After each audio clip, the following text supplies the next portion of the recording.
Resources Board meeting for Monday, April 20th. Roll call, please, Shelby. Board Member Gualtieri. Here. Board Member Voris. Here. And Vice Chair Dyar. Here. Okay, please stand for the Pledge of Allegiance. I pledge allegiance to the flag of the United States of America and to the republic for which it stands, one nation, under God, indivisible, with liberty and justice for all. You're pretty fast there, Erik. Was it?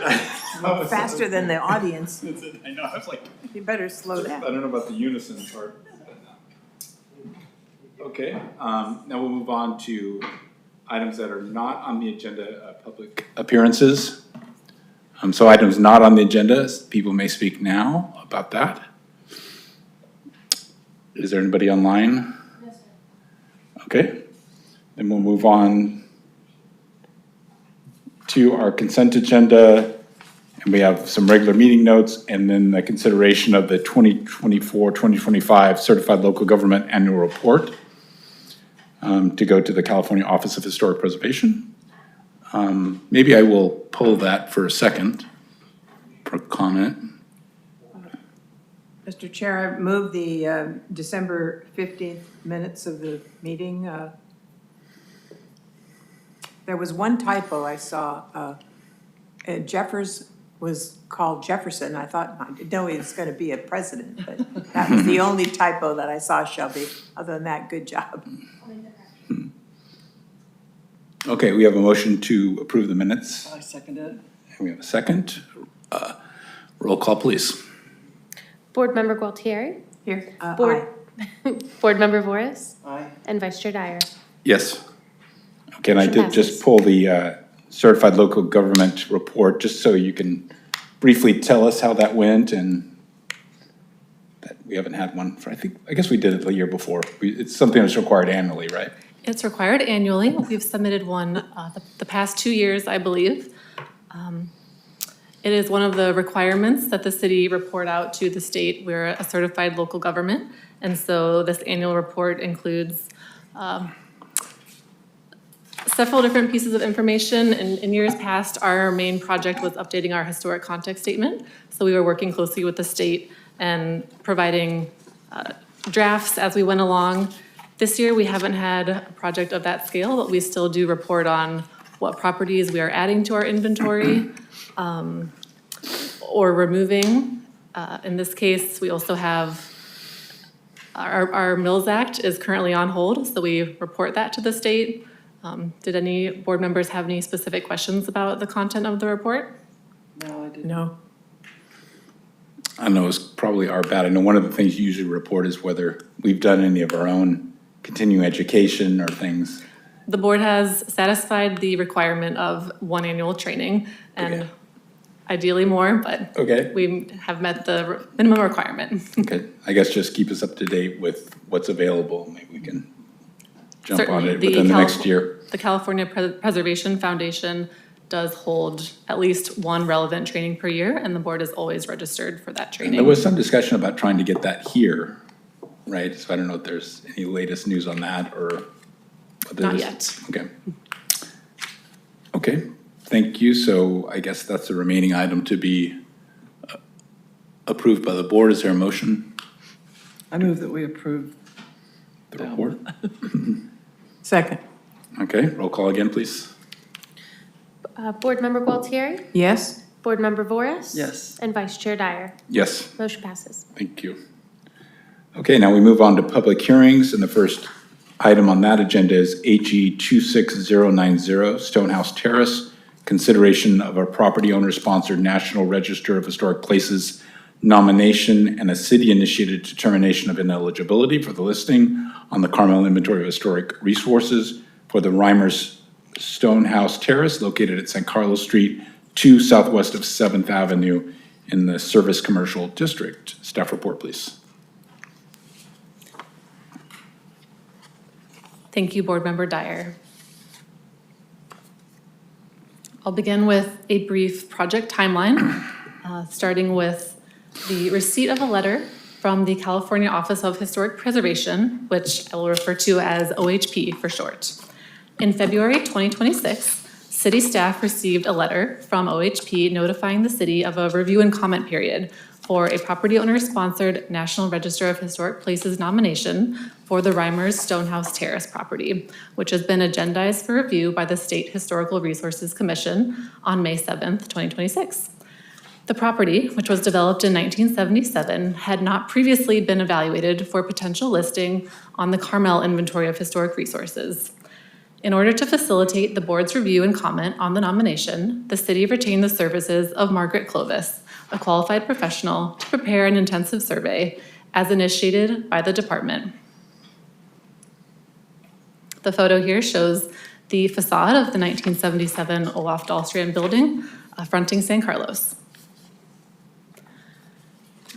Ms. Clovis conducted a site visit, completed primary and secondary source research, and prepared a DPR, which is Department of Parks and Recreation, form documenting the property. The 1977 Reimers Stonehouse Terrace appears to be significant as a good example of the organic style designed by a significant local architect, Olaf Dahlstrand, yet is ineligible for listing on the Carmel inventory at this time, having not yet reached 50 years of age. Staff, in agreement with Ms. Clovis, prepared a determination of ineligibility for listing on the inventory with a custom expiration date aligning with the property's 50-year mark, October 21st, 2027. The Historic Resources Board is being asked to consider the property owner-sponsored National Register nomination and the city-initiated determination of ineligibility. The resolution this evening would be provided to OHP for inclusion in the State Historical Resources Commission hearing packet, and then pending the outcome of that meeting, it would be included in the nomination file submitted by the State Office of Historic Preservation, sent to the keeper of the National Register, at which point the keeper would have 45 days to determine listing on the National Register. So an overview of the site. The location is San Carlos Street, 2 southwest of 7th Avenue. A cottage built circa 1904 was first depicted on the 1910 Sanborn Fire Insurance map. It has been altered in phases. There's also a mixed-use L-plan building, which was built in 1977, designed by Olaf Dahlstrand.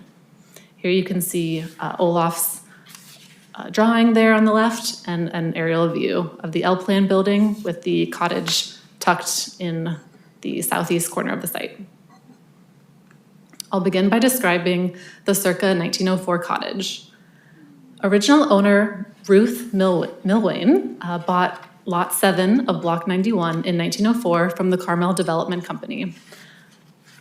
She was the daughter of a carpenter who immigrated from New York to California during the gold rush. The family settled in Oakland, where Mr. Milwain opened a contracting business and her brother worked as an architect. It's quite possible that Ruth received help from her father and brother to build a small cottage in Carmel. In 1916, she bought additional lots, 3, 5, and 9. Unfortunately, no original permit or plans are available for the cottage, but the building was, as I mentioned, first depicted on the 1910 Sanborn Fire Insurance map as a one-story, wood-framed, L-plan cottage with a porch. The 1930 Sanborn map, so 20 years later, indicated that the cottage had already been expanded with a small southeast addition. We have a permit that is unspecified. So Norwegian immigrants Niels and Christy Reimers purchased lots 5, 7, and 9 from Ruth in the late 1930s. The couple lived in the cottage while Niels worked as an electrician and Christy managed the Carmel Inn, which the couple owned. Permits issued by the city in 1944 and 1948 indicate that the Reimers did receive approval for another addition, a new foundation, and the addition of rock veneer to the cottage. And then in 1962, the Sanborn map reveals that the cottage footprint had changed from an L plan to a U plan, and that the northeast porch had been enclosed. In 1977, local architect Olaf Dahlstrand renovated the building to accommodate a shop and a restaurant, and he did this by adding a one-story east addition, again fronting San Carlos, topped with a roof deck. So the Reimers hired Olaf Dahlstrand to transform the approximately 11,000 square foot subject property into the mixed-use development that exists today. As I mentioned, Dahlstrand remodeled the cottage to accommodate the change of use, and he also designed a complementary L-plan organic style building situated to the northwest of the cottage, with commercial units located on the first floor and apartments located on the second floor. A driveway is aligned adjacent to the north property line and provides access to a below-grade exposed parking level shown in the middle photograph. The photograph on the right-hand side of your screen is the west elevation of the 1977 building. Pedestrian access into this property is served via pedestrian stairs leading from the San Carlos Street sidewalk into a central courtyard. The courtyard features mature oaks and tiered steps leading up to the units. So to get back to what brings us here today, as I mentioned in March of this year, we received a review and comment period notification letter from the state regarding the Stonehouse Terrace National Register nomination. The State Historical Resources Commission meeting is upcoming on May 7th. The property owner-sponsored nomination was prepared by Barbara Lamprecht, who is a qualified professional, and her nomination concludes that the property is eligible for listing on the National Register under Criterion C. Property embodies the distinctive characteristics of a type, period, or method of construction, or represents the work of a master, or possesses high artistic values, or represents a significant and distinguishable entity whose components lack individual distinction. I've just included a snip here of the nomination statement of significance, concluding that the property is eligible for the National Register at the local level of significance under Criterion C in the area of architecture, as an excellent example of Dahlstrand's expertise in integrating a work to harmonize with an existing and older building. The addition's modern design employs its repertoire of character-defining features and embodies Dahlstrand's respect for the existing built fabric surrounding the property. With its simple palette of natural materials, deep overhangs, and lush planting and landscaping, Dahlstrand's work recalls Carmel's older allegiance to nature, simplicity, and rusticity. The two periods of significance represent the 1910 year of construction for the cottage and 1977, when construction of Dahlstrand's surrounding complex was complete. The property's contribution to Carmel's history, architecture, and culture has the necessary exceptional significance within the local context to meet criteria consideration G, properties that have achieved significance within the last 50 years. And I'll come back to this concept. So the National Register nomination form and the city's Department of Parks and Recreation form both conclude that the property appears to be significant due to its architectural style and due to the association with the architect. There are some differences between the two documents, highlighted in the table here. So I'll begin with the National Register nomination. Obviously, the criteria here is using the National Register criteria, whereas the DPR form is using the California Register criteria, which Carmel's municipal code directs the city to use. The criteria do align, but they're called different things. So the nomination form says that the property is significant under Criterion 3, specifically as the work of a master and possessing high artistic values. Whereas Ms. Clovis's DPR form says the property also significant under Criterion 3, but as a good example of organic style architecture, representative of the work of Dahlstrand, who she's calling an important creative individual. The two documents also differ in that the nomination form identifies two dates, 1910 and 1977. 1910 reflecting the construction date of the cottage, 1977 the completion date of really the whole property and mainly the L-shaped building. The DPR form, however, only identifies one date as the period of significance, and that is 1977, which excludes the cottage. And I guess I'll move on to the next one. The nomination form concludes that the property does meet criteria consideration G, which I just read, meaning that it has achieved significance within the past 50 years. However, the DPR form concludes that the property does not meet Carmel Municipal Code Section 1732040H, which reads, "A resource less than 50 years old may be eligible if it is of exceptional importance to the city, state, or nation based on its unusually strong contribution to history, architecture, engineering, or culture, or because it is an integral part of a historic district." Another difference, a minor one, is that the nomination form refers to the cottage as a 1910 construction, whereas the DPR form cites circa 1904. We know that the property owner purchased the property in 1904, and the earliest map we have is from 1910. The nomination, as I mentioned, cites both buildings as contributors, whereas the DPR form only identifies the 1977 building as a contributor. There's a slight difference. The nomination identifies Dahlstrand as a master architect, whereas the DPR form refers to him as a significant architect. And then the nomination form uses the term Usonian architecture, and the DPR form refers to it as organic architecture. To review what the Carmel Municipal Code says about eligibility for the inventory, A, B, and C, there are some that are shoulds and some that are shalls. So A, it should be representative of at least one theme included in the historic context statement. B, it shall retain substantial integrity. C, it should be a minimum of 50 years old. However, there's additional guidance provided in that if a resource less than 50 years old, a resource less than 50 years old may be eligible if it is of exceptional importance to the city, state, or nation based on unusually strong contribution to history, architecture, engineering, or culture, etc. And then D shall meet at least one of the following 4 criteria.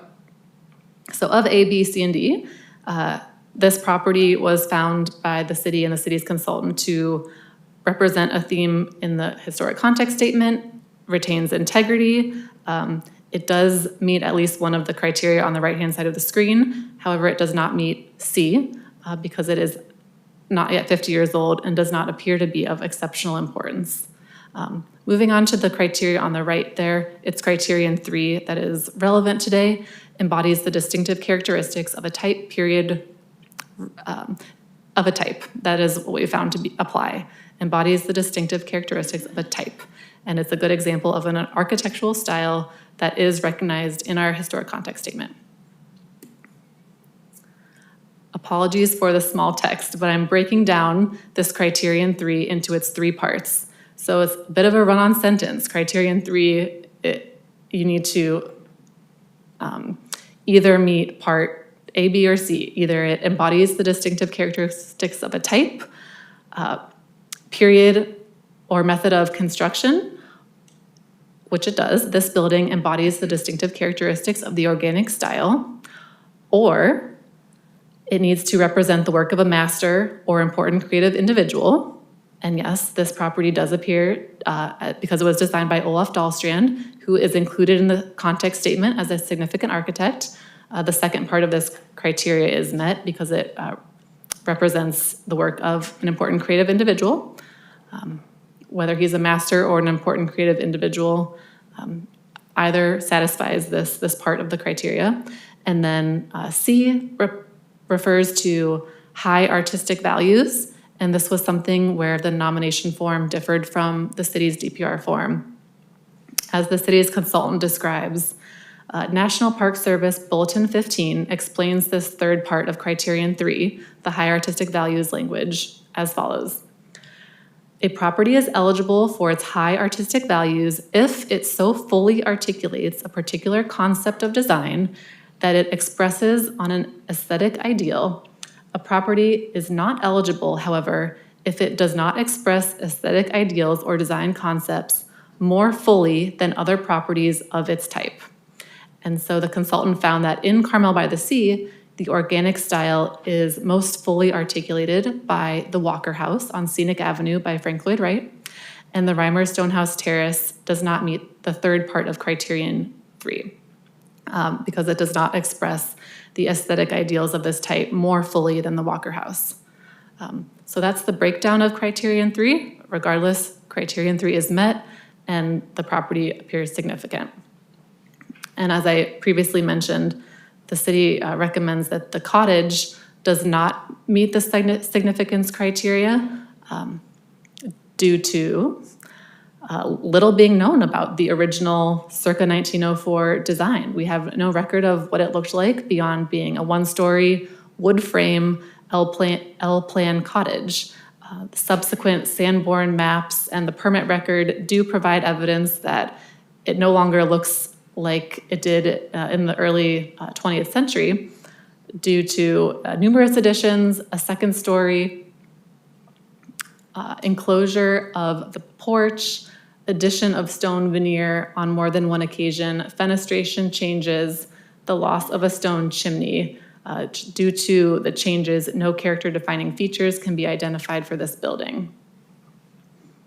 While the significant architect Dahlstrand is credited with the front addition with the rooftop patio, the building as a whole cannot be considered a good example of a style, nor a good example of Dahlstrand's work. And for that reason, it's been omitted from the period of significance.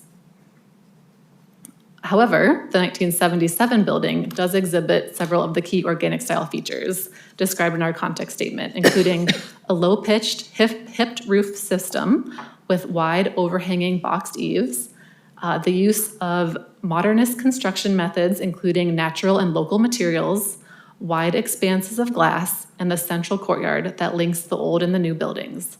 So the building does embody the distinctive characteristics of a type. And again, here are the identified character-defining features of the building and the site.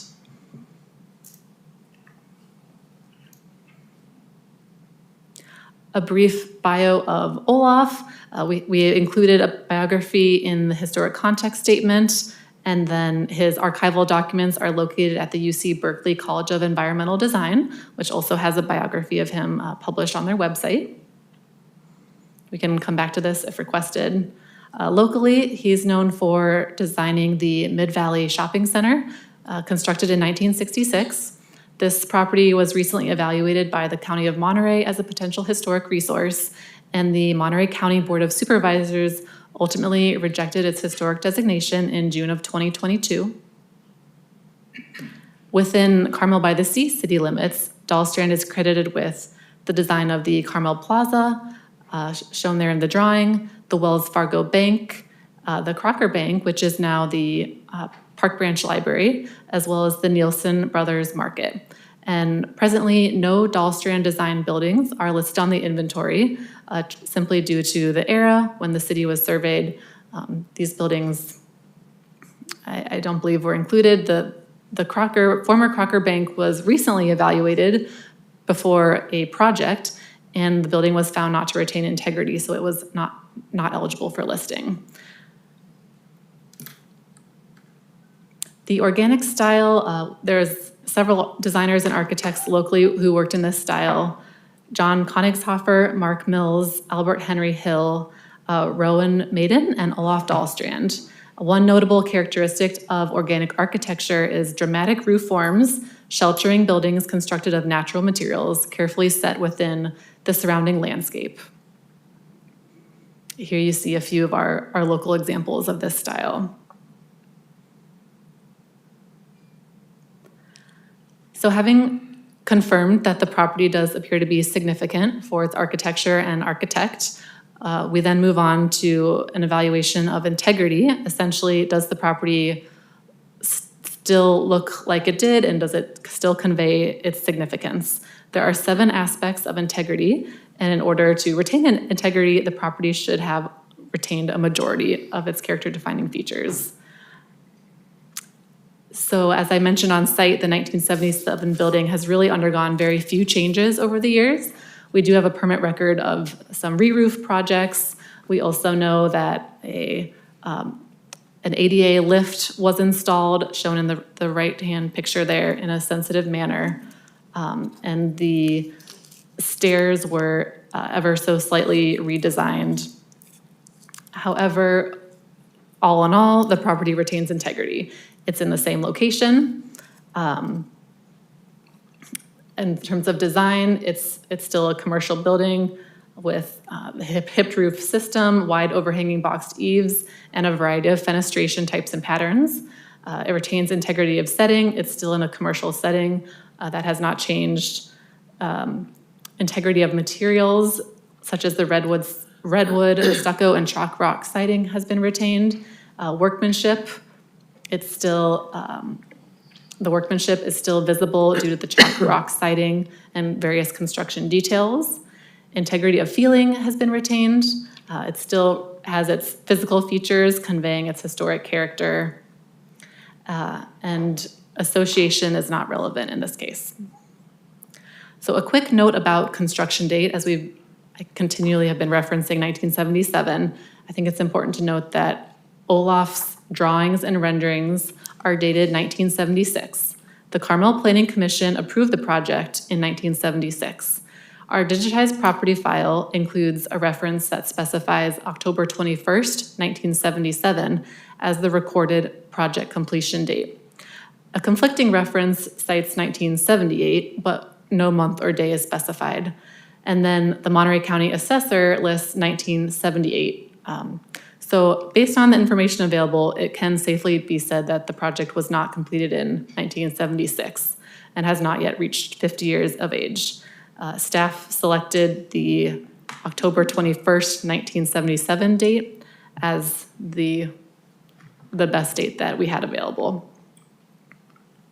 I'm sorry, say that again, please. So based on two conflicting dates in the property file, one with a month and day specified and one without, and then we have the assessor at 1978, staff selected October 21st, 1977 as the completion date. We don't have any evidence that it was completed in 1976.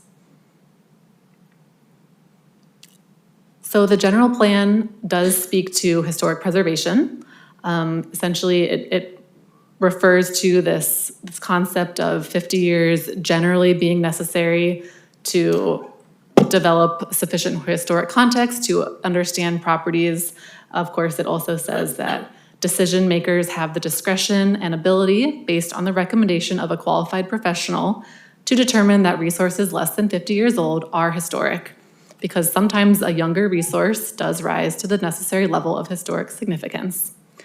The general plan also says that properties not previously surveyed should be evaluated on a case-by-case basis as the need arises, which was the case here.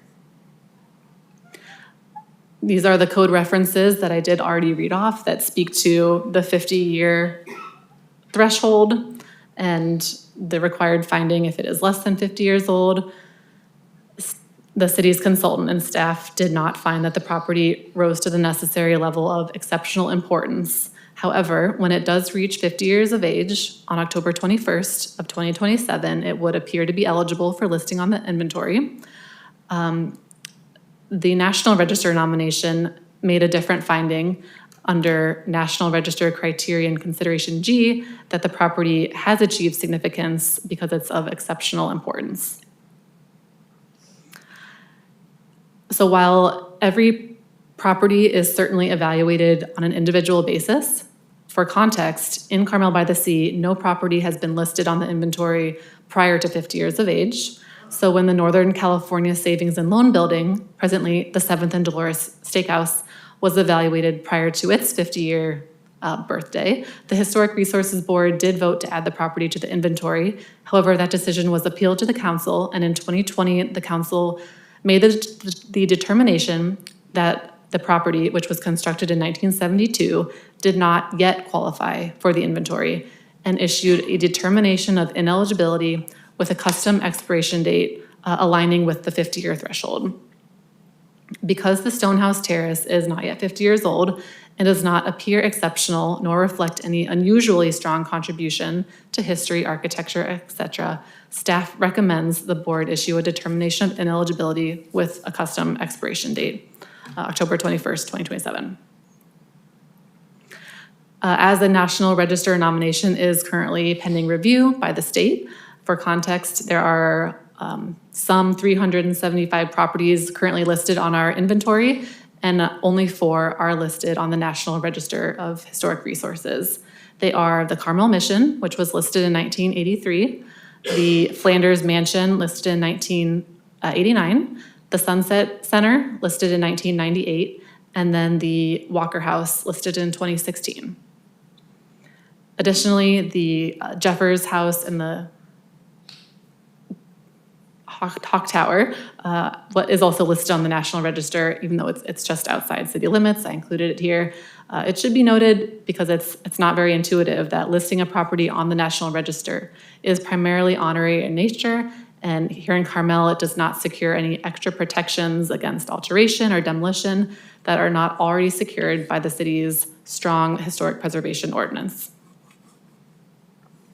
Staff did receive some public correspondence on this item. I believe we have several folks in the audience today who will speak. We received correspondence from Cindy Lloyd, Ian Martin, Steve Hilliard, and Doug Schmitz, generally supporting an early listing. And then we also received correspondence from Niels Reimers, alerting us that while one property owner has put forth the National Register nomination, there are multiple property owners. So the staff recommendation in this case is to issue the determination of ineligibility for the Reimer Stonehouse Terrace with the custom expiration date, and also a request to provide comments on the National Register nomination to formalize them for staff to relay to OHP. And in terms of environmental review, these actions are not a project. They do not grant any permits or entitlements approving a project that would result in a direct or indirect change in the environment. That concludes my presentation. I'm happy to answer any questions the board may have. I guess one of my main questions was, since normally it is a application from a member of the public that initiates a historic evaluation, why did the city, and obviously you spent a lot of staff time and money that was usually paid by applicants, why did the city choose to do the evaluation? This property had never been evaluated by the city before. We didn't have anything to go off of. We did want to give the board the opportunity to review the nomination and to come with a city document to review. The municipal code does say as directed by the department, so the department can initiate historic evaluations, and this is kind of the process that we followed as we read the code. Okay. So it's, okay, I think I understand. So you would basically, whoever applies for a national registry would, the city would, that would trigger an evaluation, at least by city policy? I'm not aware of this precise scenario Yeah. happening before. Okay. And then I would just mention, I think that when you mentioned that the no property has been added to the inventory that was under 50 years old, I don't think that's actually true. When we first did the survey, and Kent may have a comment on this, when we first did the survey, I think there was a few properties down on Scenic, some mid-century houses and things that were added to the inventory in the first go-around that were actually under 50 years old at that time. I think they're all over 50 now, but just I wasn't able to Yeah, find you weren't around for documentation, that. but I know, that might be the case. I know. I think that's correct. Kent may remember that or not. Any other questions of Katherine? No. No? Okay, thank you. Then I'll open up for a public hearing. Anybody wishing to address the board on this particular or issue may do so now. Christine? Shelby, can I use the thing to? Not quite yet, but I'll tell you. Absolutely. And then there's no. Okay, thanks. Am I getting 3 minutes, or can I get a little longer? Sure. whatever Okay. you long you take. You can- Probably between 5-ish is fine. Okay, that's fine. Go ahead. Okay, okay. Good afternoon, my name is Christy Ramers. I want to begin by saying how truly excited and honored we are to be considered for inclusion on the Historic Register. This building has been part of our family for generations, and seeing it recognized in this way means a great deal. I'm especially honored and excited that 2 experts have found the building to be historically significant. I'd also like to express my sincere appreciation to you, the Historic Resource Board, for the time and care you are putting into this process. Should the board choose to include comment notes, that contribution would be sincerely appreciated and highly valuable to the nomination as it proceeds to the state. I do want to respectfully clarify one point in regards to today's meeting. It is our understanding that the state's review does not require a local determination of eligibility or ineligibility. We did not pursue a local designation previously because we were advised by the city last year that the property would not be considered until it reached the 50-year mark. It was actually an expert historian who encouraged us to explore a non-local path, one that did not have the same strict culture around a precise building birthday. This turned into a genuinely meaningful and enjoyable process. Learning more about the history of the building and its place within the broader architectural context has been incredibly rewarding. On a more personal note, this recognition carries deep family meaning for my family. My late father was incredibly passionate about this property. He grew up there, he poured his energy into shaping what it has become. He was there almost every day, and the oaks planted by his mother are still a living part of that legacy. My late Aunt Jan Ramers, who cared deeply about preserving Carmel's character, would also be so proud to see the Stonehouse Terrace being discussed as something significant. We began this work together 2 years ago. Thank you again for your time, your work, and your support. Your thoughtful considerations and contributions to the nomination are sincerely appreciated. I'd also like to take a couple of minutes just to clarify one key point. There's been some focus on whether the original cottage, built around 1910, retains enough integrity on its own to be considered historic. What I want to emphasize is that the significance of this property should be evaluated from the period of significance of 1977, when Olaf Dahlstrand undertook a thoughtful and cohesive reimagining of the entire site, including a heavy remodel of the cottage to better integrate it into the commercial complex, the terrace part of Stonehouse Terrace. Dahlstrand's genius is evident in all aspects of the property, new and old alike. At that time, Dahlstrand didn't simply add a new building. He designed the L-shaped structure as part of a unified vision. Just as importantly, he transformed and integrated the existing cottage into that vision, adapting it into restaurant and retail use as part of a coherent commercial complex.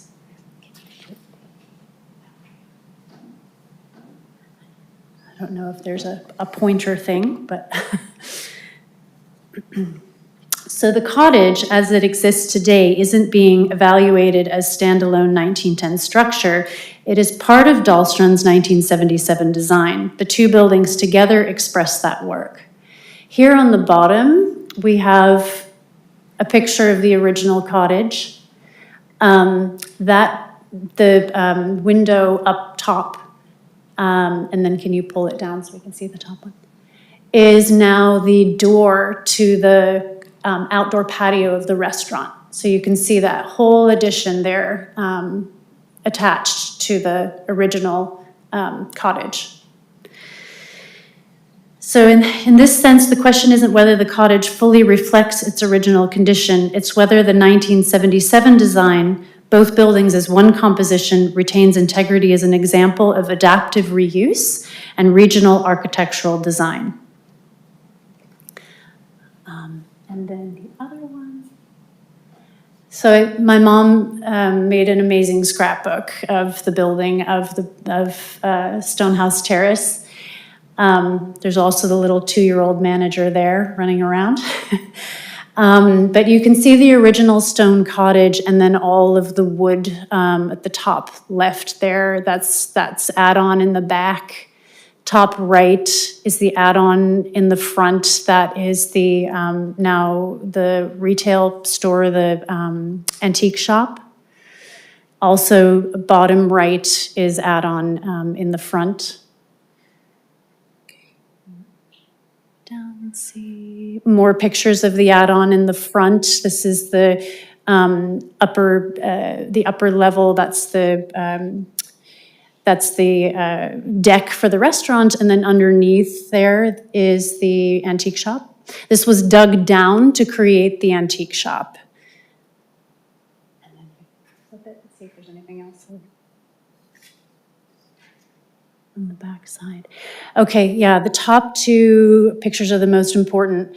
This is before the L-shaped building was, they started in on the cottage first. This is the side view, so you see that addition there for the balcony of the patio, deck patio of the restaurant, and then the side of the cottage. Barbara Lamprecht had another, she's the architectural historian who did the work for the analysis of the Stonehouse Terrace. She had a prior professional engagement today and is unable to be present, but I'm available to respond to any questions or provide more clarification as needed.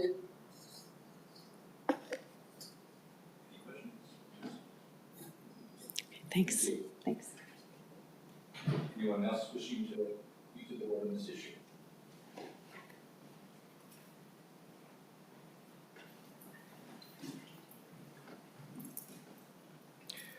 Good evening, board members. Ian Martin, resident, and I think Christy wasn't really clear in that little girl in the photographs of the building under construction was her. Okay, a quick point of clarification also. There were at least 3 businesses in the fall of 1977 advertising in local papers as being open for business in Stonehouse Terrace. It's a quick aside. And I believe you've all received my letter. I don't know if Ms. Voris did or not. I had email issues with that. But I'll read a quick excerpt of that. So this building, as we've said, was built in 1977, a handful of months shy of 50 years from now. So declaring the building ineligible because of its age seems picayune. And despite being less than 50 years of age, Stonehouse Terrace is more than worthy of being included in our village's historic resource inventory right now under our municipal code, 17-32-040, eligibility criteria for the Carmel inventory, section H, which states a resource less than 50 years old may be eligible if it is of exceptional importance to the city, state, or nation based on its unusually strong contribution to history, architecture, engineering, or culture, or because it is an integral part of a historic district. So this building easily meets the architecture criteria set forth above. Olaf Dahlstrand was a master architect, and as evidence of that, of course, the very fact that UC Berkeley's College of Environmental Design archive decided to take his papers is an indication that he is a major California architect.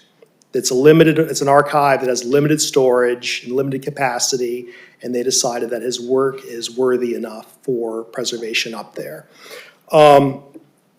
His knowledge and sensitivity and respect for Carmel are manifested in this building. Those who are familiar with Carmel-by-the-Sea's built environment will know that his design is an exemplar of how to integrate old and new structures in a way that honors our past, while at the same time not being frozen in it. It is a prime example of how to create an indoor-outdoor space that invites pedestrian exploration and discovery. Our downtown courtyards and alleyways are hallmarks of the Carmel experience, and no other building incorporates them better than Stonehouse Terrace. Furthermore, no other building better acknowledges our Village in the Forest ethos like Stonehouse Terrace. It does this by dramatically framing and highlighting the mature trees growing on the property, making them a central feature in this experience of the place. And of course, I don't need to point out to you that the Frank Lloyd Wright House is a residential building, and this is, of course, mixed-use commercial. It is a prime example of the organic style in the downtown. Thank you.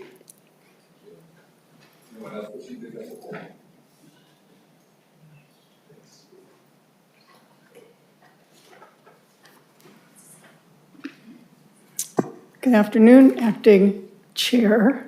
I always. Vice Chair. Chair Dyar, members of the HRB and the city staff, my name is Cindy Lloyd. Before you today are tasked to evaluate, consider, and decide upon whether Reamer's Stonehouse Terrace is eligible for inclusion in Carmel's inventory of historic resources before, in a short time, it reaches the birthday age of 50. Meg Clovis acknowledged that a building can be added to Carmel's historic inventory before age 50, should it satisfy a qualifying element. Barbara Lamprecht, in her excellent analysis, fully presented how and why Reimer's Stonehouse Terrace does just that. Quote, Reimer's Stonehouse Terrace is an excellent example of master architect Olav Dahlstrand's expertise in integrating a work of his design to harmonize with an existing and much older building using a simple palette of natural materials, recalling Carmel's older allegiance to nature, simplicity, and rusticity. His attention to human scale and sensitivity to human experience is evident. Unquote. In 1948, the 50-year rule was established by the National Park Service to filter out controversial decisions. In this case, Dahlstrand's design is not controversial. It has been and continues to be an excellent building that embodies Carmel's architectural aesthetics. Comparing it with the Walker House disregards Dahlstrand's design of a mixed-use residential and commercial building with a private residence using a residential yardstick. When the Bertie Shaw building was denied historic status until attaining the 50-year mark, it was for a different purpose, that of preserving elements of the project's complex from demolition. Approval of the Stonehouse Terrace will preserve an already recognized historic building for Carmel's future. Relying on consultants for information regarding background and history is helpful, but it is the residents of Carmel whose voices are needed to carry significance when making decisions affecting Carmel's future. It will depend upon you interpreting the presented information to arrive at your decisions today. As a native Carmelite, I echo the points made in Ian Martin's excellent letter. It embodies the essence of Carmel as written by another native Carmelite. I urge you to deny the resolution of ineligibility. The Stonehouse Terrace deserves inclusion on Carmel's inventory of historic resources today. Thank you for serving on this vitally important commission. Thank you, Cindy. Anyone else wishing to address the board on this issue?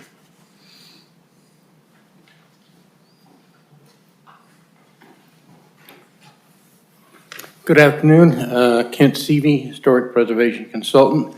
I will try to be using the 3 Bs, be clear, be concise, and be gone. Regarding the subject property, I would like to second Ian Martin's excellent letter to this body dated April 19th. My comments are made to remind the board and the people of Carmel that Olav Dahlstrand made many contributions through his craft as a master architect, and perhaps more importantly, for his long-serving commitment to public service in the community. Of particular interest to me was his respect for and adherence to the principles laid out and addressed in Carmel's 1929 Ordinance Number 96, which clearly identified the need to protect the village's unique historic design character as primarily a residential community in a natural landscape setting, particularly referencing the village's Carmel traditions in his own projects over time, from his design for Carmel Plaza in 1960 to the 1977 Reamer Stonehouse Terrace in question.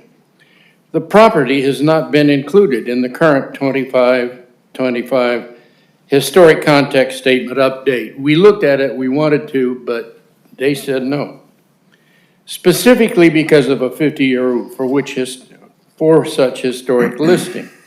It won't be listed until October 21st, 2027, unless the city has the common sense to honor a fellow citizens whose long time and service to the city in keeping the intent of ordinance number 96 and the concept of the Carmel tradition in practice by historic listing now, respecting his design legacy with this example of how it ought to be done. Thank you, Ken. Anyone else wishing to address the board on our issue today? My name is Polly Osborne. I'm a local architect.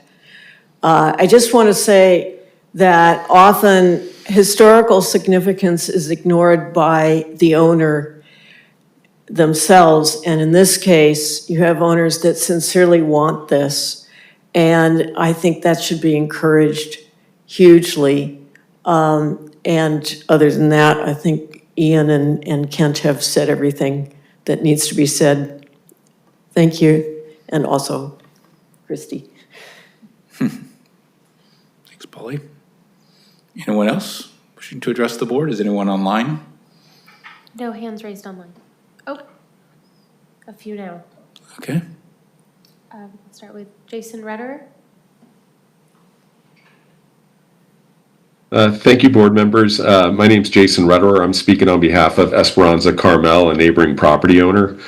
In light of the proposed nomination, Esperanza reached out to Dana Supernowitz of Historic Resources Associates to do an assessment and review the proposed nomination. Due to the relatively short notice, he didn't have an opportunity to do a more detailed analysis or assessment and provide that to the board for their review. But I just wanted to point out a couple of comments that he provided to me regarding the historical significance of the structure, and I'll just read a few to you. The basis for the national listing appears to be flawed in terms of the basis for its eligibility as an, quote, exceptional example of its architecture representing the, quote, modern movement. The term implies that its overall identity is that of modern architecture and that this building, for the reasons given, is a, quote, exceptional example. A better term would perhaps be eclectic or vernacular. The primary binding principle of the entire property is principally the use of Carmel or chalkstone, which in and of itself is not unique to Carmel and which is presumably defined by Meg Clovis in a review as, quote, organic architecture. Perhaps a better term would be rustic or, quote, rustic contemporary architecture, since most of the building complex appears to date to 1977. In regards to the architect who designed the 1977 additions, Olaf Dalston, I'm not convinced that this project is either, quote, exceptional example of his work or even one of his better or more important projects in Monterey County. So with that, I would recommend that you determine that the building is not eligible for listing because, one, and most importantly, it's not 50 years or older, and you should be treating this listing the same as you've treated them in the past in terms of that criteria. And two, for the reasons, articulated by Mr. Supernowitz, who unfortunately couldn't be there today to elaborate on that. And in my mind, it's hard to conceive that this structure has the same historical significance as the other structures on the National Register that your staff mentioned earlier, including the Carmel Mission, Cabin on the Rocks, the Sunset Center, or the Flanders Mansion. So with that, I conclude my comments. Thank you very much. Thank you. Anyone else wishing to address the board online? Charles Najarian. Yes, thank you. Good afternoon. Just wanted to say that, first of all, I concur with comments made by Ian Martin and others. I believe that the Stonehouse should be eligible, and I'd like to go into some reasons for that. Last week, I submitted comments to the city that have a bearing on Stonehouse Terrace. My comments focused on the pit and the Carmel Art Association. And I did so because of the inexplicable impacts, yet again, to the Carmel Art Association. I pointed out that the pit, the Hoff's House, and the J.B. Pasteur building have common issues. All are adjacent to historic resources that are designated. All are exempted from the statute that has strong requirements to protect historic resources, and I refer to the California Environmental Quality Act. As to the Stonehouse Terrace, it was not adequately considered in the J.B. Pasteur permit process. And I think if the project was not exempted from CEQA, and if CEQA was properly applied, it would have been considered adequately because CEQA requires that any foreseeable impacts are considered. And it's foreseeable that the stone house will ultimately be considered a designated historic resource and subject to all the protections that the statutes provide. I think that by definition, an historic resource, an historic structure, should be given priority. It's something that the state values and that is clearly protected under the California Environmental Quality Act. The debacle of the pit should never happen again. And I'll just point out we have the same contractors for both the pit and the upcoming J.B. Pasteur building, should that be constructed. It's puzzling as to why this occurred, and in the comments I submitted, which I will forward to you, and I wish I would have done that originally, point out and ask some critical questions as to how it occurred. And Sir, I don't think that's actually applicable to what we're speaking about today. But well, I'm just pointing out that we're talking about protection of historic resources. Sure. The city should, and your role, I think you're the primary role of protecting those resources. And we're looking at another potential construction activity. I think the project did not adequately consider. Sir, I'm sorry, we're not talking, your time is up. Thank you. That's not actually what we're talking about today. So I will move on to anyone else wishing to address the board. No hands are up. Okay, with that, I'll close the public hearing and bring it back to the board for We got comment. one Oh, I'm sorry. last thing. Professor Beach? Professor. Yeah, sorry, that's a default. Can you all hear me? Can you all hear me? Yeah, go ahead. Okay. I just wanted to, again, echo what Christy Raymer said about how wonderful it is to have these experts in alignment on the significance of the building. I wanted to echo what I think she also said, or someone else said, that certainly an architect's work on a full reimagining of an existing building is no less admirable than a ground-up construction. I also wanted to point out that I've learned in just getting to know the city even better through the housing work and through this particular project, that there is a criterion for national significance and also local significance that the staff presented today that has to do with architecture typology. And the type of building this is so interesting because I believe it's possible that it only exists in Carmel. I'm calling it a Carmel retail type, and typology is under criterion C in CMC 1732040, which says that a building can be exceptional due to its type, its representation of an important type, and also criteria 4 of that subsection, its potential to yield information important to the history of the local context or area. And I don't believe that there's any other typology, Carmel retail type of these small stall-like alleyways with small stall-like retail, exterior shopping experiences deep in a small lot.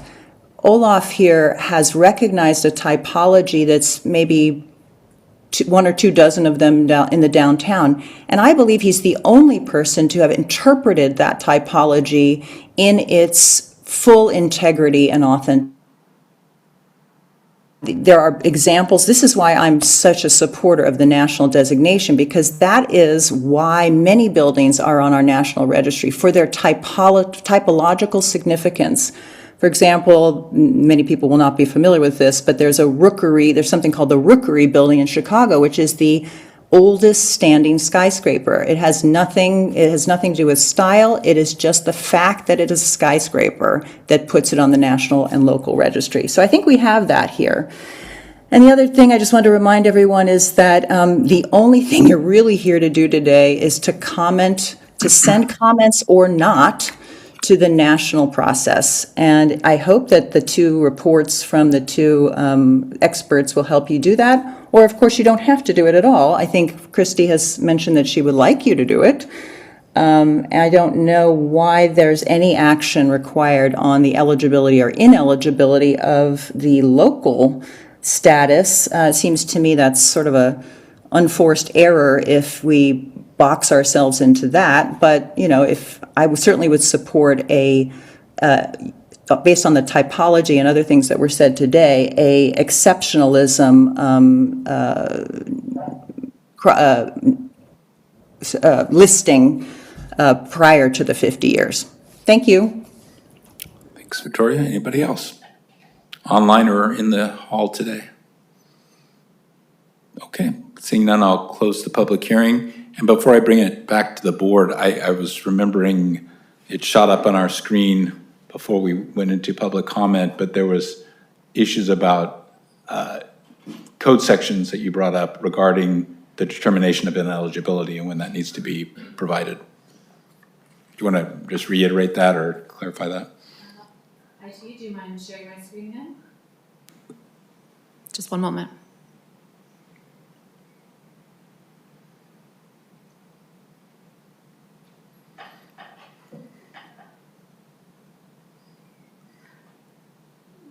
So when we received the review and comment period notification letter, without any city research ever being done on this property, it would not be appropriate to come to you without having done our own research, essentially. We have another report produced that says, this building is, designed by so-and-so. We needed to come to you having done our own research to confirm, yes, it was designed by so-and-so, and here's what else we know about the property. So the code does say, as initiated by the department, the planning department can initiate historic evaluations to learn about the property ourselves and to facilitate your review of the property. That is why the historic evaluation was triggered. And having done that, the code does say, if the planning department finds that it's ineligible, the department shall issue the determination of ineligibility. And so that's the process we followed. There's some clarification about that. If usually there is a preliminary determination that is issued, which the board then can be, it can bring back up to the board for discussion, and that's where the determination is made or not? We figured this is the discussion. Exactly, that's what I'm assuming, yes, exactly. So so it is in our jurisdiction to make those decisions at this point, now that it's at the board level. Yeah. Okay, with that, Catherine, you're ready to go, it looks like. I'm just looking at the agenda for today, and I noticed under the consent, 2 items, that we were looking at the Certified Local Government Annual Report. And that leads into what I would like to start by saying is that we are a partner with the State Office of Historic Preservation. We are a certified local government that provides information to the state for its various projects. Some cities, I'm sure, are a lot busier than we are, but at least today we're submitting our annual report. And so I feel we have a full partnership with the state and an opportunity here to comment on this nomination for the National Register. And I also think we will provide information through our comments to the State Historical Resources Commission that will be meeting in a few weeks in Riverside. So I think we do have a singular role, And we also can receive grant funding from the state, so we better do our job so that we continue to receive that kind of funding to do things like the Carmel Historic Context Statement, perhaps a survey, that we need a tremendous update on a survey that we haven't done for quite a while, right, Kent? 2, 3. Okay. So as a historian, I'm going to speak in that capacity. I believe the Stonehouse Terrace meets the necessary criteria to qualify it for both the city's historic inventory, and I also support its candidacy for listing on the National Register. The nomination also recognizes a longtime Carmel family that has contributed to the city's important history since the 1920s. Olaf Dahlstrand created an outstanding example of the combination of retail, office, and living space on one building site. And with the design of this complex in 1976, he added to the other successful building designs in Carmel and around the Monterey Peninsula. Not only that, but he was also a prominent civic leader throughout his years spent on the Carmel Planning Commission and his service on the City Council. So I think it's time that we recognize his extensive body of work, beginning with this property, and hopefully other examples that include the Wells Fargo Bank, the Carmel Plaza, and Nielsen Brothers Market. To my way of thinking, each of these would qualify for the inventory, and that the Reimers Stonehouse Terrace belongs in the company of the other 4 historic properties that are currently listed on the National Register, as was related to by our staff. One property is a religious institution. One of them is a former school. One of them, actually, others are not just one, current or former residences. So I think it's time we added an outstanding commercial property to the list of honorees. I defer to Mr. Dyar, the board's architect, for Dahlstrand's importance in the field of architecture. For my part, I believe the Reimers Stonehouse Terrace qualifies for registration because of its original owners and a forward-thinking design created by a master architect. And so I would be in support of this, and by making comments to the state, we are doing our duty as a certified local government. Okay, thank you, Catherine. The only thing I Bobbie? have to add is that I concur with what Catherine has said. I totally agree with everything she said. Okay, thank you. I guess the other question is really where we take it from here in terms of the determination of ineligibility and any comments we want to proceed with in the application, in the comment period, which is what, due May 7th, or no, it's going before their body on May 7th to make that determination whether it The meeting is May 7th. I would provide comments after this meeting. Okay. I believe May 1st would be the absolute May last 1st, day. okay.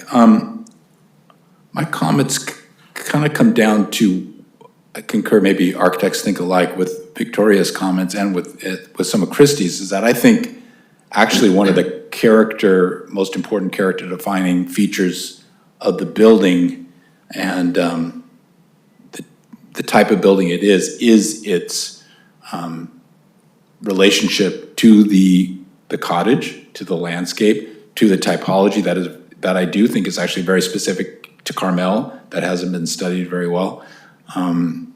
It is a particularly well executed project that's really an adaptive use project that integrated the old and the new in such a sensitive way. I think that actually, and I did not see that unfortunately in Meg's report, so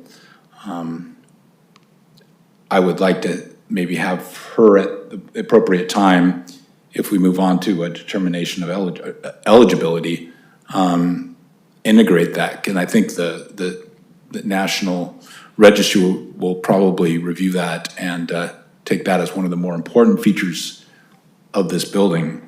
It's sort of like, I'm just reminding of some of the the older buildings in Europe and things. There's a famous museum in Verona called the Costa Vecchio Museum, and it's an old building that was renovated by one of the master architects of the 20th century, Carlos Scarpa. And on its own, the old building would not be considered probably significant in the area of, when you're dealing with those historic buildings of Verona and that area of Italy. But with that intervention, the whole building together creates something that's incredibly significant. And I kind of look at it, this is the same way, is that it is the old building, the old cottage, plus the new building, and then the integration of all those things around the courtyard and that typology that is so seemingly peculiar to Carmel, which maybe makes it exceptional. I think in Meg's report, under the eligibility factors for criteria 3, it's the type, period, or method of construction. And I really think that has to be interpreted very, very broadly. In Meg's report, it seems like that is basically discussing style. So I think the idea of thinking about the specialty of the typology and the adaptive reuse part of it probably needs to be under that factor. The other two represents a work of a master or important creative individual. I think that's clear. He's in our context statement as such. And then the property possesses high artistic values is another tricky one. I'm not sure you could say the way it's interpreted in Meg's report is that if there's any other building of this particular style that is better, then it cannot be considered. You couldn't fall under that factor, which I think is a little bit too narrow. If we look at the actual Bulletin 15, it says, if it does not express aesthetic ideals or design concepts more fully than other projects of its type. So in this case, you could certainly say that the type and the typology is completely different from the Walker House. It's like saying in Oak Park in Chicago area that Frank Lloyd Wright's home and studio isn't significant or isn't of a high artistic value because the Unity Temple, which is a totally different use in the same town, done by Wright, is a higher artistic value. So it gets a little bit tricky. I think you have to put some discerning eyes on how we use this language and how we interpret this language. Because I think certainly the Wright House as an example of organic architecture and this as an example of a similar style, because it's a completely different use and a completely different typology, I don't see those as being equivalent. I'm not actually saying that it is of that high artistic value, but I'm just questioning the use of the comparison. So in my view, I think at this point, the question is really how we proceed with it. I understand in my view, I still think the 50-year threshold is a question. If we don't, at this point, think if it's extremely high artistic value, I forget the exact language of buildings over 50 years old. I don't know what the consensus is here among my fellow board members. I think it probably, I don't know if I want to go to that step of putting it out as something as that sort of exceptional nature of being more significant. Go ahead, sorry. I was just thinking that in answer to your question, why don't we consider making comments to send to the state as to our viewpoint on this property owner-sponsored nomination, what we want to comment on, and then I would recommend we not approve the ineligibility of the property and leave that as it is. We're really being asked to give the state our opinion as a certified local government on whether this building qualifies for the National Register. And if we think it does, that's all we have to comment on and why we think so.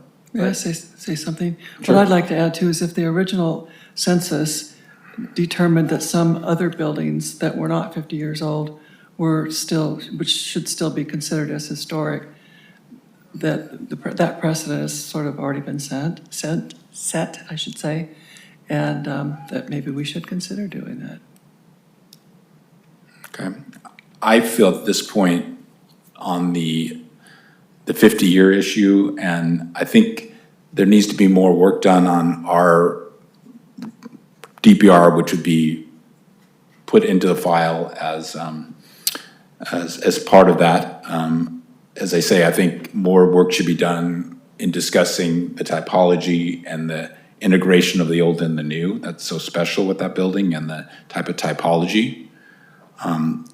So I don't think I can make a determination of ineligibility at this point, because that report should be maybe more fully looked at in terms of those types of criteria. One of the important things about that as well is that if you make a determination of ineligibility and you adopt this report, it basically, correct me if I'm wrong, but it's basically saying the cottage is not part of that significance. So as we know, constantly interpreting the Secretary of Interior standards for every project, if we see a project and it comes to us and takes out or removes or drastically changes elements that are not part of the historic significant part of the project, we usually allow that. And in this case, I think that original cottage and how it's been integrated is completely part of the whole complex is the significance. Well, and to Meg Clovis's credit, she emphasized that far more than the National Register nomination did, the preparer of that. So I hear what you're saying. I also had one issue with Meg's comparison of the Walker House to this project. I mean, to me, when I came across that, the first thing I thought of was apples and oranges. I mean, you can't compare a residence to a commercial center, a complex, in my opinion. They're in different categories. So I felt that was a failing, but she did do quite a bit of work on the cottage itself, from what I remember reading in her review. Can you clarify that about, Katherine, about how Meg viewed the cottage? Because I thought it was actually that it was not significant as the other building. That was Ms. Clovis's finding. Yeah. Because of the documented changes that had already occurred before Dahlstrand kind of got his hands on it. Yeah. The footprint had already changed. Stone veneer had already been added more than once. So when he got it, it was already a stone-clad building. He did add on more. So Ms. Clovis's finding was that Dahlstrand was aiming for a Carmel style. This is a Carmel building, not necessarily, this is an organic design, fully accredited. This kind of goes to my Dahlstrand. point, right? It's not just about the style, it's about how the two are I integrated. also mentioned the point that it's typical in commercial structures for the facades to change. They change all the time. And I don't think we have probably a lot of buildings on Ocean Avenue that look exactly like they did when they were built. That's natural to a commercial structure for facade changes. And I can think of one right now on Dolores Street, that was the City Hall of Carmel. And now you wouldn't recognize it because it's all glass. I don't know how that happened, but. Well, I think what can clear that up is that I still think the period of significance is from 1977, because it's really after that.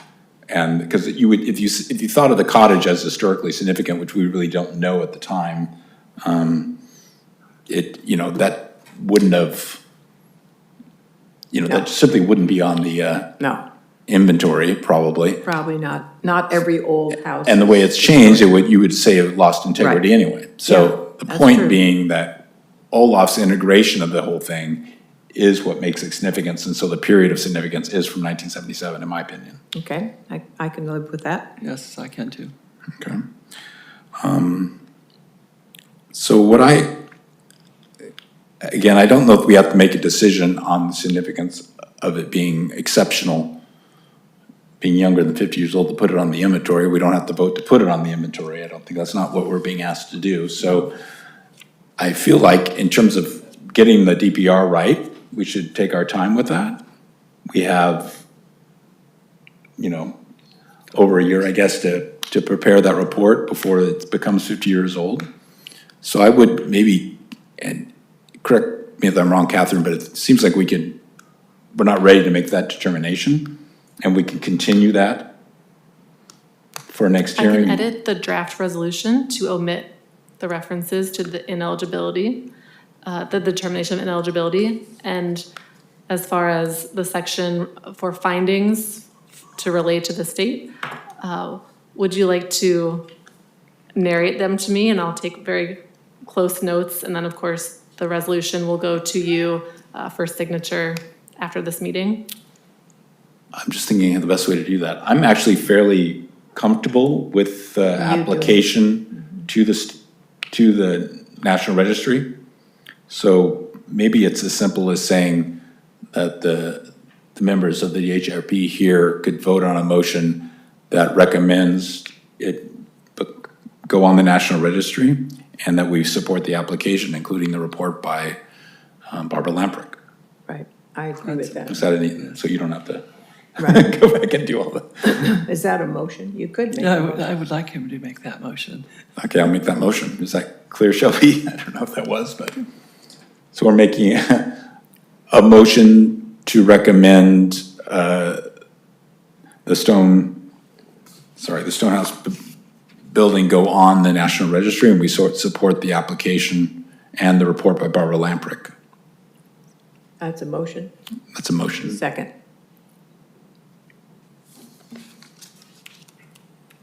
Okay, so is that clear enough? Okay. So any other discussion? No. Okay, then roll call, please. Board Member Gualtieri? Yes? Board Member Voris? Yes. And Vice Chair Dyar? Yes. Motion passes. Okay, and then it would be nice, like at the time of I don't think we have to bring this up until the 50-year threshold. So maybe at that time or near there, we have that report kind of worked on a little bit, the DPR form.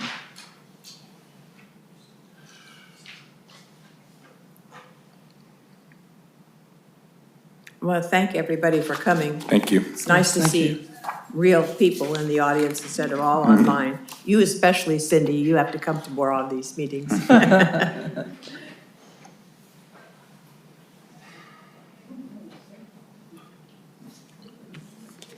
Okay. So I'm going to the agenda.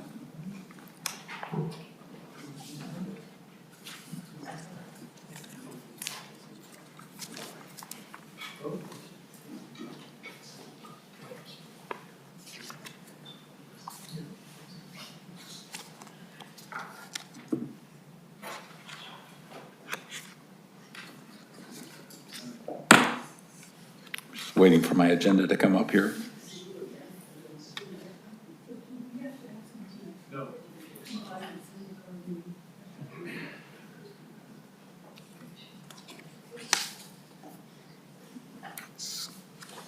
The internet is rather slow. It's like, unless I don't have to, oh, can I have that? That'd be good. Thanks. Okay, moving on to DS 26068, Salehi. Consideration of a determination of consistency with the Secretary of Interior standards for a new garage door proposed under DS 260608, revised from a previous approval under DS 24115 for the historic Mary Haven House located at the southwest corner of Santa Rita Street and First Avenue in the R1 district. Staff report, please. Thank you, Board Member Dyar. I will be discussing Design Study 26068 Salehi. As brief background, this is the Mary Haven House located at the southwest corner of Santa Rita and First. It was constructed in 1941 by Bert Taylor, and it was found significant under California Register Criterion 3 because it embodies the distinctive characteristics of a type, period, region, or method of construction, specifically transitional ranch, post-war modern style. It was added to the historic inventory by this board in 2024. Here are photographs of the site. Prior to the recent project, the board approved an addition in the south courtyard area. And here we have the west elevation on the left and the north elevation on the right, showing the garage door in question this evening. The character-defining features of this property include the horizontal side-down massing, a low-pitched shed roof with wide eaves and exposed rafters, particularly on the front and rear elevations, wood siding, the attached side-down garage, wood-framed windows with horizontal panes and some corner windows, a wide Carmel stone chimney, and double garage doors. Here's a photograph of the original garage door, which was previously approved by the HRB to be modified into a tilt-up style within an enlarged opening.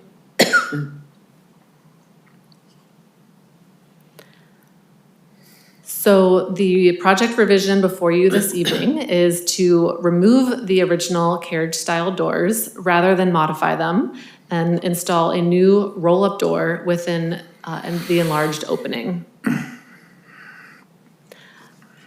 Staff did send the project plans back to the city's consultant, who found the project consistent with the applicable standards, standards 2, 6, and 9. Number 2, I'll go through them here. Standard 2, the historic character of a property will be retained and preserved. The removal of distinctive materials or alteration of features, spaces, and spatial relationships that characterize the property will be avoided. So the garage door was identified as a character-defining feature. In 2024, the HRB approved the retention of the door, but retrofitting it to be reinforced on the inside to allow for a changed configuration to tilt up. It was later discovered that this preservation solution was not feasible. In order to maintain the character of the residence, the new proposed garage door would be roll-up, that replicating the original look, wood materials, and the original hardware of the original door. Thank you. Bulletin 4 does state that a door may be replaced with a new unit that is compatible with the style and character of the historic building. And in this case, the consultant and staff did find that the proposed replacement is compatible. Standard 6 speaks to the necessity to repair rather than replace features wherever possible. And so while of course retention of the garage door is preferable, they are deteriorated and they cannot be retrofitted as planned into the functional garage door. So the new roll-up garage door would match the old door's design, color, and materials. Standard 9 speaks to the proposed project not destroying historic materials, features, etc. And the new work would be differentiated from the old and compatible. The city's consultant did find that the new slightly wider door would not affect the design of the north elevation and that it would be compatible in terms of size, scale, and proportion when looking at other features of the residence. And then although it would match the old door in terms of design, color, and materials, it would still be differentiated through its new roll-up function. So in summary, the slightly enlarged garage door opening is found to be compatible. The carriage door hardware would be retained, and while retaining the historic doors would be preferable, the new door is compatible yet differentiated. The staff recommendation is, in terms of CEQA, it's not a project. The issuance of a determination of consistency, which the board is doing this evening, does not grant any permits or entitlements approving a project, and a CEQA analysis and determination would be part of the design study. That concludes my presentation. I'm happy to answer questions. Any questions, Katherine? No? No? Thank you. Okay, with that, I'll open the public hearing. Is the applicant or applicant's representative here or online? No? Okay, is anyone else in the public like to speak to the project or the application? Hello again, my name is Cindy Lloyd. It is a delight to hear Bert Taylor's name mentioned. He and Herb Vial built a lot of houses in Carmel at the same time my dad, Frank Lloyd, was building houses of, the mid-century modern, inexpensive, easy to put up, post-World War II construction. So I just want to say that from a native standpoint, it's nice to hear Bert's name mentioned again. And I hope this is accepted. Thank you. Thanks. Anyone else in the, online or in the hall No, here? No? Okay, with that, I'll close the public hearing. Is there comments from the board? I'd support the staff's opinion and I would also support the draft resolution that was in the packet. Okay. I would also, and just in support of that, many of these newer garage doors that are roll-up doors, you can't even tell that they're a roll-up door when they're closed. They look exactly like the old. Yeah. So I think this is easily done. That's why I would say it was pretty clear going out there to the site today that the grading had changed quite a bit from where we see in this photograph. But yes, I agree. The door change, you can see why it's necessary certainly, and I don't think it affects the historic integrity of the house. So would someone like to make a motion? How about you, Bobbie? I move that we agree with the consultant's recommendation. Is that adequate? Or you can just read that. I believe that we should adopt the resolution issuing a determinacy of consistency with the Secretary of the Interior standards for the treatment of historic properties for a new garage door at the historic Maryhaven House. Okay, second. Okay, roll call, please. Board Member Gualtieri? Yes? Board Member Voris? Yes. And Vice Chair Dyar? Yes. Motion passes. Okay. Now, going on to DR 25269, the Carl Cherry Foundation, consideration of a determination of consistency with the Secretary of Interior standards for a new 775 square foot art studio proposed under DR 25269, revised from a previous approval under DR 23278 at the historic Carl Cherry Center for the Arts located at the northwest corner of Guadalupe Street and 4th Avenue in the R1 district. Staff report, please. Thank you for the introduction. Brief background on the Carl Cherry Center property located at the northwest corner of Guadalupe and 4th. So the first building in this complex dates to 1894. The studio building shown there, the board and bat building, we believe dated to 1946 and likely originally served as a garage. The property is documented as significant under California Register criteria 1 and 3, event being the major contributions in developing and supporting experimental fine arts in Carmel, and for persons Dr. Carl Cherry and Jean Dorge. The period of significance for the property is 1948 to 1974. And it was added to the historic inventory in 2001. The character-defining features of the property include single-story massing and spatial relationships between buildings, siting of buildings within a natural setting, the grape stake fence surrounding the property perimeter, wood construction materials, the Pallard Keating clay building, which we saw on site, the most west building, the pathways and sculpture garden area. So again, the photographs on the right-hand side of your screen are of the old studio building that has since been demolished quite recently.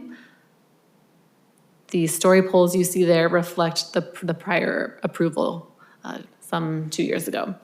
So the board has already reviewed the proposed project at this site. It has changed a bit. So we went through the same process of sending the revised plans to the city's consultant for a new standards analysis.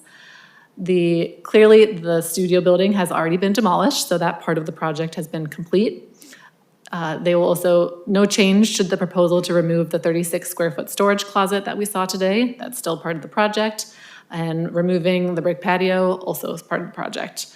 What's a little bit different is the 775 square foot studio. The floor area is not changing from the prior approval. However, the footprint of the building is no longer rectangular. It is slightly L-shaped, but it is still 3 feet from that north property line. And then the current project is also proposing to introduce some paver hardscape that the board did not review previously. The large property is 20,000 square feet. The proposed project is within the allowed floor area. The previous proposed art studio that the board approved was rectangular plan and wood clad. The plans called for preservation of that wood siding you see in the photograph. Ultimately, that was not feasible. The previous approval also included aluminum clad windows, a shed roof, and 2 skylights. The shed roof is maintained in this current project. The height of the current project remains the same, so we're not looking at an increase in height, nor are there additional skylights. There are still 2 skylights, but otherwise, the project's revised to be now L-plan and hardy clad with fixed and awning-style aluminum-clad wood windows and a hardy sided garage door facing Guadalupe. This is the site and the previous project there. So you see on this screen, existing studio is the studio that has since been demolished, and that rectangular footprint is what you approved a couple years ago. So we're just reviewing your previous approval. Previous approval in green there. So existing was the old building, now demolished. Approved is what the board approved. So there was previously no windows proposed for the north elevation facing that north neighbor. There were, however, several, looks like 4 windows facing south. Previously, the board, the design did not feature any windows on the west elevation nor the east elevation, just those carriage doors.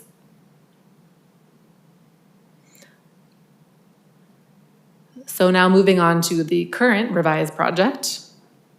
Here's our slightly L-shaped footprint with the 2 skylights and additional hardscape pavers. You can see here, going kind of clockwise, the north elevation now has 2 awning-style windows. As does the west elevation has 1 window, and the street-facing elevation also has a window. Looks like that one is, I believe, double hung, but we can have the architect confirm. The garage door is no longer carriage door style, it's a tilt up. And then on the south elevation, we have 2 pedestrian doors and 1 window. And the height there is in the enlarged, looks like 13 feet 6 inches. The city's historic consultant performed a standards analysis and found that it was consistent with the applicable standards 1, 2, 9, and 10. Standard 1 speaks to the property's use. It has been used as an art studio since the 1950s. The new art studio is generally in the same location with a slightly larger footprint. Located on the northern edge of the property is in an inconspicuous location that does not affect the spaces and spatial relationships between the existing buildings and the property's landscape features. The proposed work is consistent with Standard 1. Standard 2 speaks to the character of the property being retained and preserved. The buildings throughout the property have changed over the years, particularly the building on the southeast corner. Therefore, the important features lie in the spatial relationships between the buildings, the building materials, the natural setting, and the landscape features. The non-historic art studio now has been demolished and will be replaced with a larger studio. Like I said, constructed in generally the same area, slightly larger, 3 feet from the property line rather than 1 foot. So previously it was non-conforming, it was too close to the north property line, and now it will be conforming at 3 feet.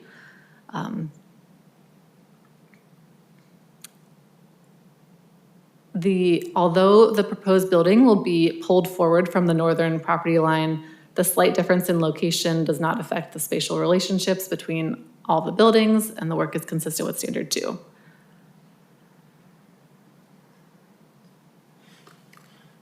So Standard 9 speaks to new additions, which is what we're looking at this evening, not destroying the spatial relationships. Like I said, it's going to be in approximately the same location. The footprint will be changed slightly, but the new construction proposed does not destroy historic materials or features, and the spatial relationships will not be affected. Hardy board siding is proposed for the new siding, and the National Park Service did recently update guidance about the use of substitute materials, and it does include fiber cement siding as a suitable replacement for wood siding on additions and new construction on historic sites. Preservation Brief 16 states that using materials that evoke, without matching, the historic material can be an effective means of achieving the needed balance between compatibility and differentiation for new additions and new construction. The hardy board siding will be compatible with and differentiated from other materials used on the property. The studio will be 1 story with a shed roof and 2 skylights.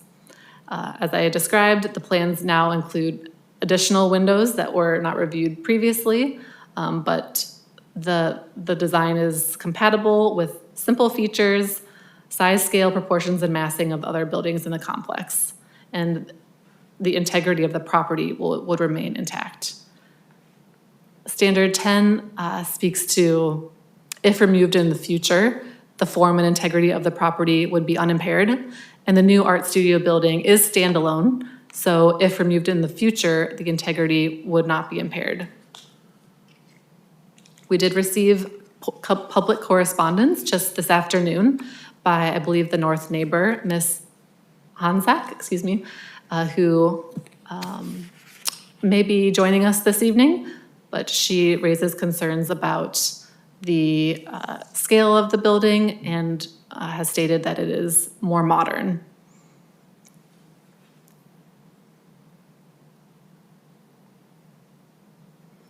Staff recommendation in terms of CEQA is that this is not a project. CEQA would be part of the design study review, and the staff recommendation is to issue a determination of consistency with the standards for this project. Thank you. Okay. Any questions of Katherine? Okay, thanks, Katherine. That'll open the public hearing. Is the applicant or applicant's representative here? Polly. Hi, my name is Polly Osborne, and I'm here to represent the Architectural Office of Chickentance. And also here is Ron Baxter, who is on the board of the Carl Cherry Center. And so basically, I'm here to answer any questions you have, or both of us will.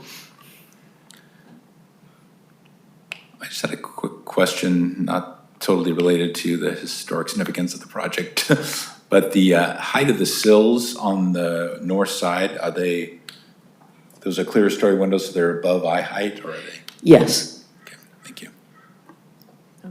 I have no questions. No, I have no questions. Okay, and then I was clarifying one thing on the, at the site, which was that the hardy panel, or the hardy siding was about an 8-inch board, and the existing one's about 5.5 or 6. Yes. So there is differentiation there, which I think is good. Good. Thanks, Polly. Okay. Okay. Anyone else wishing to speak to the application?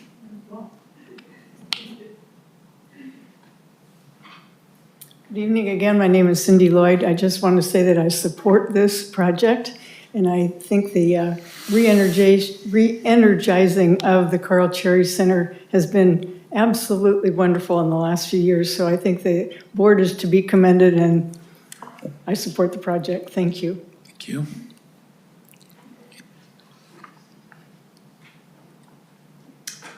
Good evening. My name is Ron Baxter. I'm the Vice President on the Board of the Cherry Center for the Arts.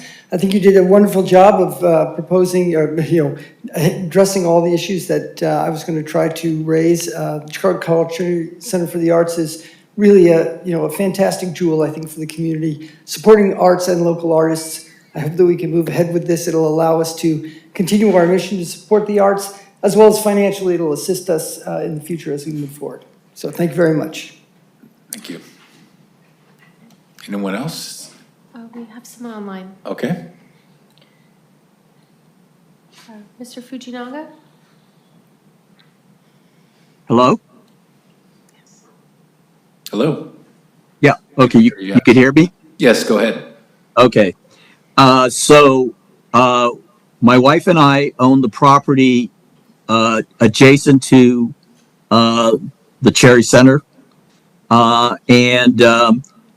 First of all, I'd like to say that we have been able to work very well with the Cherry folks, particularly Ron and Polly. They've accommodated us in some modifications for the structure.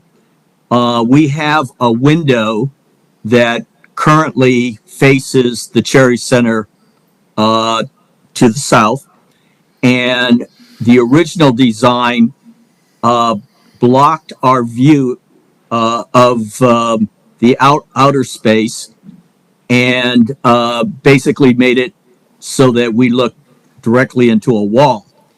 But Polly and Ron were accommodating, as well as the Cherry folks, that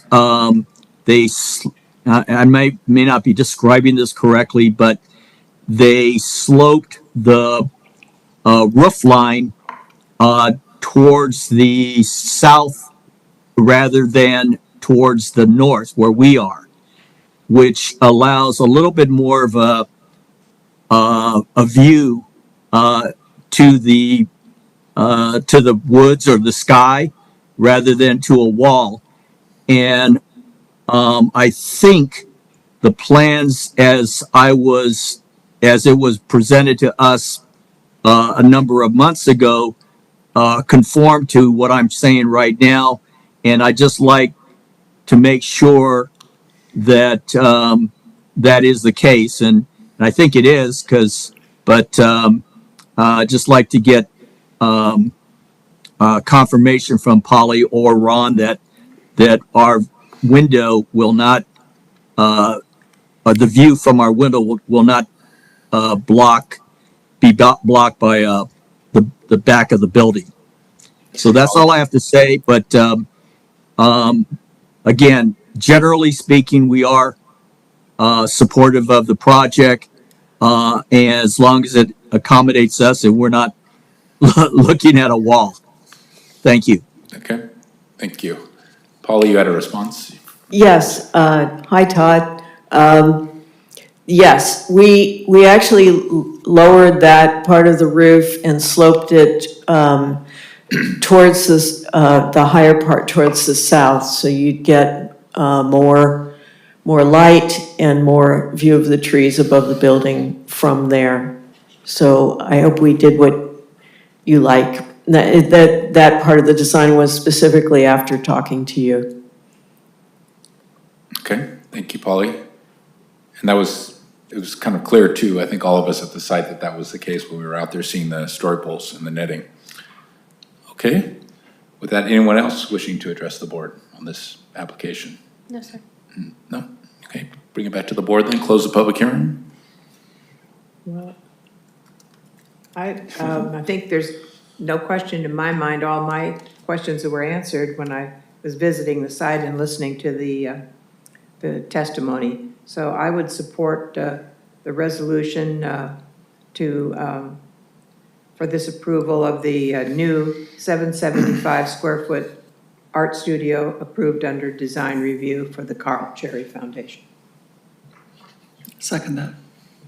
Okay. Yep, I definitely agree. I think this is, it's in the tradition of Carmel being an artist colony, a kind of tradition, and that's, you know, over time, not just recently, but is slowly dwindling, and Gualtieri for the Arts is one of the places which really tries to enhance that tradition with artists actually practicing within the city limits. So I totally support the project in every way. So with that, I think we have a motion and a second. Is it roll call, please? Board Member Gualtieri? Yes? Board Member Voris? Yes. And Vice Chair Dyar? Yes. Motion passes. Okay. Thank you all. Thank you very much for coming. Good luck. And I think the next on the agenda is the director's report. Katherine. Not too much from me this evening. We do have an objective design standards meeting next week. I don't have the date memorized, but it's next week. Go ahead and look online for the date if you're interested in getting involved for the objective design standards project. And then I don't know, Board Member Dyar, if you'd like to speak to the Carmel Heritage Society tour that's coming up.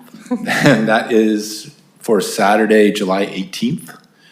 And we're working away trying to secure all the homes for that tour, and there'll be more publicity later, but expect it to be in the tradition of all the other great ones where we get, you know, plus 500 people out in Carmel to enjoy the heritage of the city, and also new buildings and things that are exciting to look at.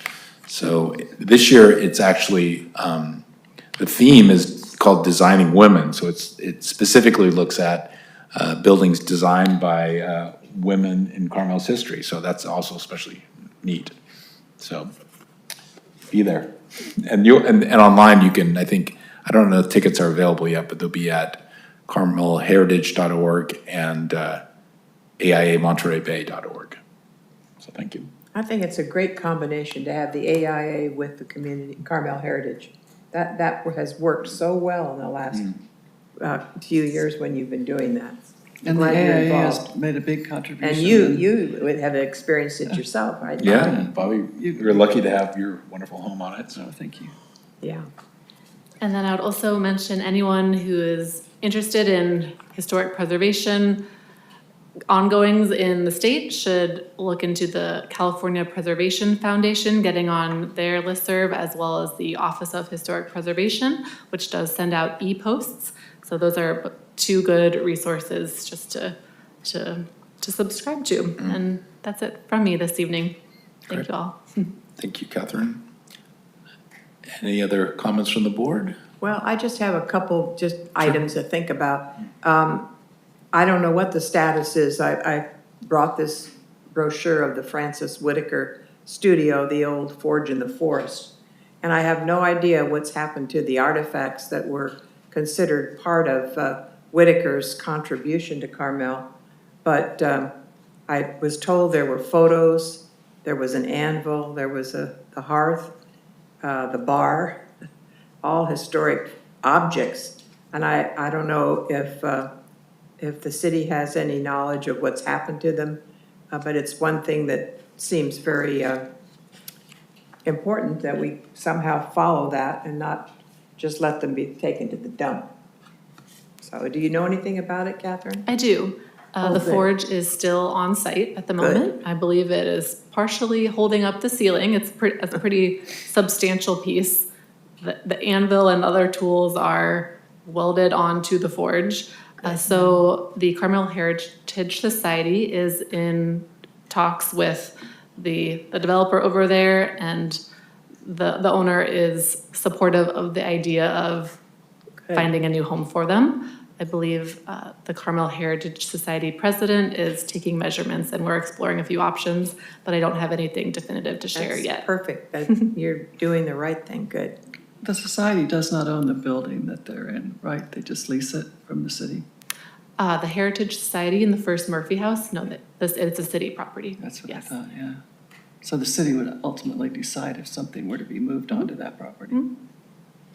I'd be remiss if I didn't mention one last thing that I've thought of, and that is the descendants of M.J. Murphy are considering funding a plaque to put on the Carmel Library, acknowledging Murphy's contribution as the designer and the builder of the library.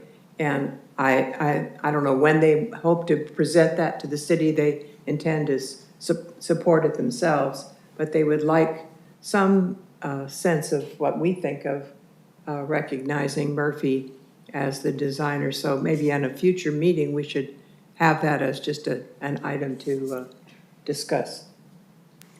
The renovation of the Harrison Memorial Library will be a project coming to you this year, and so it might make sense to consider the plaque. Thank you. At that time, although it's a separate endeavor from the architect's plans. Thank you very much. That sounds good. Okay, with that, I'll adjourn the meeting. Thank you, everyone. That was a Okay, quite thank you interesting very meeting. much. Thanks to all those people who stayed to the very end. Catherine, you did a good job. That's a lot of work for you, all this. It was a little tricky, wasn't I it? was listening to everyone do these, and I go, how do they remember all that verbiage?